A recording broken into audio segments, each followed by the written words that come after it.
Hello दोस्तों, आज मैं आपको एक ऐसी कहानी सुनाने जा रहा हूँ जो सुनकर आप हैरान रह जाएंगे। क्या आपने कभी सोचा है कि टायर बनाने वाली कंपनी रेस्टोरेंट्स को सितारे क्यों देती है? आखिर टायर और खाने में क्या रिश्ता है? आज दुनिया के सबसे बेहतरीन रसोइये अपनी पूरी जिंदगी सिर्फ एक छोटे से सितारे के लिए लगा देते हैं और कुछ तो इसके दबाव में आत्महत्या तक कर लेते हैं। लेकिन सच तो ये है कि ये सब शुरू हुआ था एक टायर कंपनी की चतुर व्यापारिक चाल से। सन 1889 की बात है। फ्रांस के दो भाई आंद्रे और एडवर्ड मिशेलिन ने टायर की कंपनी शुरू की। लेकिन समस्या ये थी कि पूरे फ्रांस में केवल 3000 गाड़ियां ही थी। आज आपके मोहल्ले में इससे ज्यादा गाड़ियां होंगी। तो इन भाइयों ने सोचा कि अगर टायर बेचने हैं तो पहले लोगों को गाड़ी चलाने के लिए प्रेरित करना होगा। 1900 में इन्होंने एक लाल पुस्तिका छापी जिसका नाम था ले गाइड मिशेलिन। इसमें थे जानकारी कि पेट्रोल पंप कहाँ है, टायर की दुकान कहाँ मिलेगी, होटल और रेस्टोरेंट्स की जानकारी। सबसे अच्छी बात यह थी कि यह बिल्कुल मुफ्त थी। उनकी रणनीति सरल थी, अगर लोग अधिक यात्रा करेंगे तो अधिक टायर बिकेंगे। प्रथम विश्व युद्ध के बाद 1920 में जब गाइड वापस आई तो आंद्रे मिशेलिन ने कहा कि आदमी सिर्फ उसी चीज की इज्जत करता है जिसके लिए वह पैसे देता है, और मुफ्त गाइड को सशुल्क बना दिया गया। अब गुणवत्ता भी बढ़ानी थी तो गुमनाम निरीक्षक नियुक्त किए गए और साल 1926 में सितारा रेटिंग शुरू हुई। पहले केवल एक सितारा था।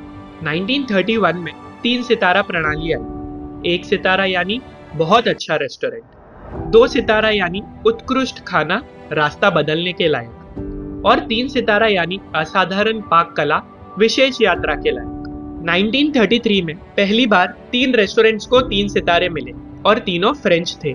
आज भी पूरी दुनिया में केवल 1303 रेस्टोरेंट्स हैं जिन्हें सितारे मिले हुए हैं। भारत में अभी तक एक भी नहीं है। निरीक्षक 5 मापदंडों पर आकलन करते हैं: सामग्री की गुणवत्ता, खाना पकाने की तकनीक, स्वाद में सामंजस्य, रसोइयों के व्यक्तित्व का प्रभाव और पूरे मेनू में निरंतरता। लेकिन इन सितारों का दबाव इतना होता है कि रसोइये मानसिक रूप से टूट जाते हैं। वार्नेट लॉइस जैसे प्रसिद्ध रसोइये ने सितारा खोने के डर से अपनी जान तक दे दी। 1 सितारा मिलने पर रेस्टोरेंट की आमदनी 25 से 40% बढ़ जाती है। 3 सितारे मिलने पर प्रति व्यक्ति 15,000 से 25,000 तक का खर्च सामान्य हो जाता है। जब सितारा छिन जाता है तो आमदनी 50% तक गिर जाती है। 2005 में मिशेलिन ने अमेरिका में प्रवेश किया। टोक्यो में अब पेरिस से भी अधिक मिशेलिन सितारे हैं। आज के समय में मिशेलिन ने सड़क के खाने को भी सितारे देना शुरू किया है और पर्यावरण के अनुसार रेस्टोरेंट्स के लिए हरे सितारे शुरू किए गए हैं। तो दोस्तों, ये थी वह अद्भुत कहानी जो 1889 में टायर बेचने से शुरू हुई थी और आज दुनिया के सबसे प्रतिष्ठित खाद्य पुरस्कार तक पहुंची। सबसे महत्वपूर्ण सबक ये है कि कभी भी मत आंकिए कि आपका छोटा विचार कितना बड़ा प्रभाव कर सकता है।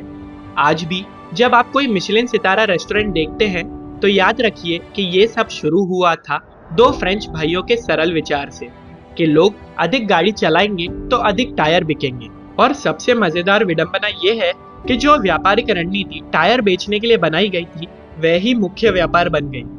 आज मिशेलिन की गाइड से अधिक आमदनी होती है टायर के व्यापार से भी ज्यादा। अगर आपको ये वीडियो पसंद आई है तो जरूर लाइक करिए, हमारे चैनल हाउ टू को सब्सक्राइब करिए और कमेंट में हमें बताइए क्या आपने कभी मिशेलिन सितारा रेस्टोरेंट में खाना खाया है। तो मिलेंगे अगली वीडियो में, तब तक के लिए खुश रहिए, खाते रहिए। धन्यवाद।